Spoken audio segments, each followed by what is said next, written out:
Whether you should have said something differently, did a cognitive awareness, which is a fancy way of saying your own thinking, and it's much rarer than you might assume. Most people go through life without deeply examining their own behavior, motivations, or communication patterns. You do it constantly. When you replay a conversation, part of what you're doing is evaluating yourself. Did I sound stupid? Did I talk too much? Did I interrupt them? Did I come across as awkward? Should I have said that differently? This can feel like self-criticism, and sometimes it is. But it's also a form of growth. You're someone who genuinely cares about how you show up in the world. You want to communicate well, connect authentically, and be understood. And because of that, you reflect on your interactions with a level of depth most people never reach. Research in psychology shows that high self-awareness is linked to emotional intelligence.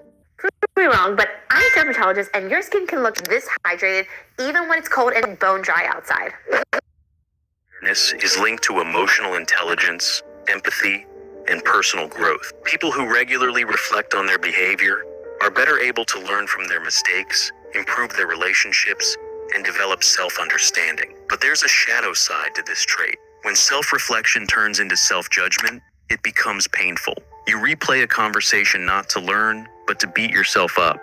You focus on every awkward pause, every poorly chosen word, every moment you wish you could take back.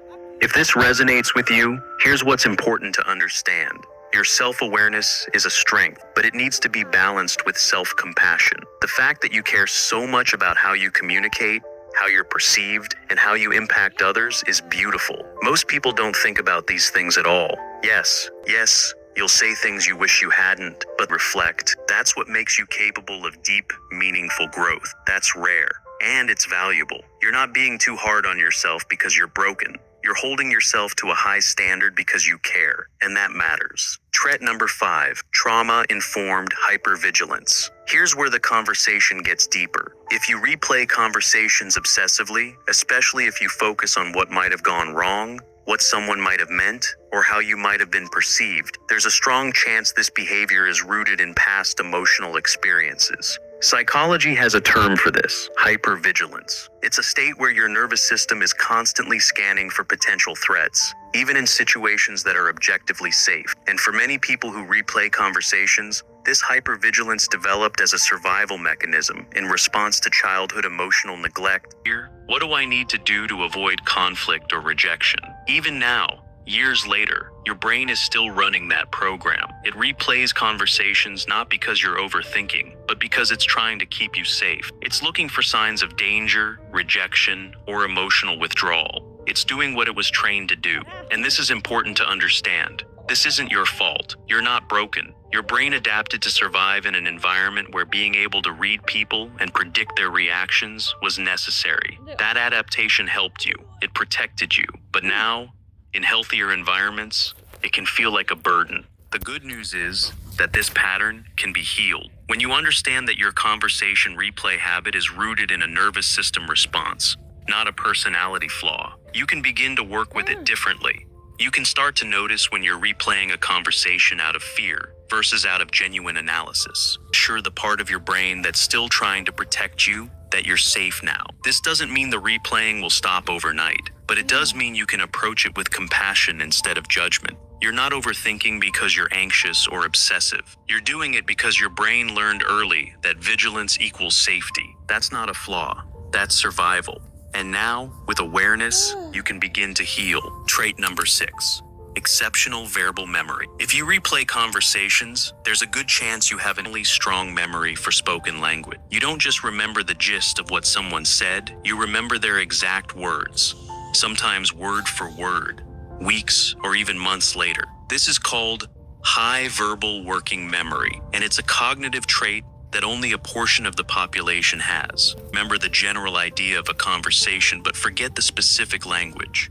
You don't. You remember the phrasing, the tone, the pauses, the emphasis, this can feel overwhelming. You might wish you could forget certain conversations, especially painful ones. But the reason your brain holds on to this information is because it's wired to process language at a deep level. You're not replaying conversations because you're obsessive. You're replaying them because your memory system is exceptionally strong. Research shows that people with high verbal memory often excel in fields that require precise communication, storytelling, writing, or interpersonal understanding. Your ability to recall conversations in detail gives you an advantage in understanding people, resolving conflicts, and detecting inconsistencies. But it also means you carry more emotional weight because you remember not just what was said, but how it felt, and that can be exhausting. If this is you, know that your memory isn't a curse, it's a gift. You're capable of understanding and retaining information that most people lose within hours, and that's rare. So,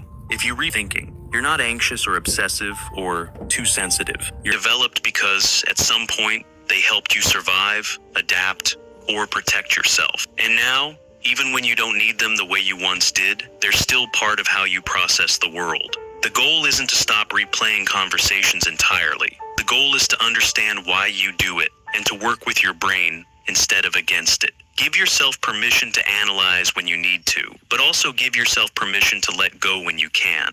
Remind yourself that not every conversation holds hidden meaning. Not every interaction requires dissection, and not every silence is a sign of rejection. You're rare, you're perceptive, you're deep, and the world needs people like you. People who think, who feel, who notice, who care. So the next time you catch yourself replaying a conversation, ask yourself, is my brain trying to protect me? Is it looking for patterns? Is it processing emotions? Or is it just doing what it does best, analyzing deeply? And then, with compassion, decide whether you need to keep replaying or whether it's time to let it go. You're not overthinking. You're deeply thinking. And that's not a flaw, that's you. Let me know in the comments below. And if this video made you feel seen, understood, or in the app. Became a recurring role, and after a successful first year, Fischl became a show regular. The show ended in the year 2000, but at this point, she was already a household name. Fischl was on the cover of 17 magazine in December of 1998. In June of 1999, she was one of the 21 hottest stars under 21 in Teen People magazine. She was on the cover of GQ magazine's Hottest Stars to Watch in the October 1997 issue. So let's fast forward. I was like, hot crawl jumps over competition like hurdles. I keep it under. They went crazy.